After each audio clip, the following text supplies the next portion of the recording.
Every day, I bring League of Legends characters to life with their original voices. Day 21. I am Shen. I belong neither to the spirit realm nor the mortal world. I walk the path between a shadow between realities. Though I was born into one of the most respected families in northern Navori, it was my father's role as the Eye of Twilight within the Kinkou Order that sealed my fate. My father was Great Master Kusho. I grew up under his watchful gaze, steeped in the teachings of our order, its core tenets, pruning the tree, preserving the sun's path, watching the stars, were as familiar to me as the Ionian sunset. I spent my youth in meditation and study.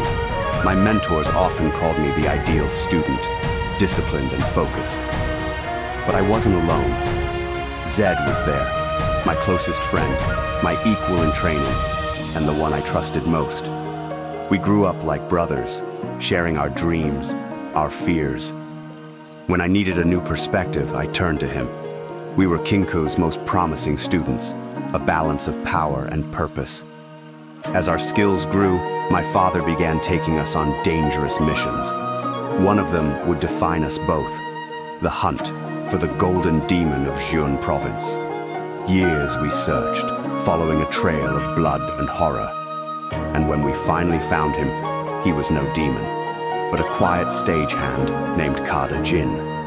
My father chose to imprison him, not execute him. Zed and I both disagreed. We knew the crimes he committed, the lives he ended. We believed he deserved worse, but I accepted my father's ruling. As the Eye of Twilight, I couldn't let emotion rule my judgment. That day, I lost Zed's trust, and I didn't know how to comfort the anger I saw in his eyes.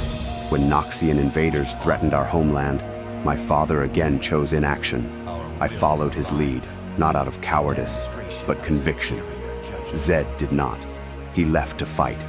I remained behind temple walls. The war came quickly. Provinces fell. I focused on spiritual harmony, but something in me began to fracture. Then, during a mission away from home, I sensed it, a disturbance. I returned to find the Kinkou in ruins, a bloody coup. Survivors whispered the unthinkable. Zed had returned and taken the temple for himself. Worst of all, he killed my father. I buried my grief. I led the survivors to safety in the mountains. I took up my father's spirit blade and the mantle of the Eye of Twilight. My duty wasn't revenge, it was rebuilding, guiding the Kinkou back to balance. I trained new initiates. One stood out, Akali Tethi, fierce, brilliant, unpredictable. Her mother, Mayim, had once been the Fist of Shadow.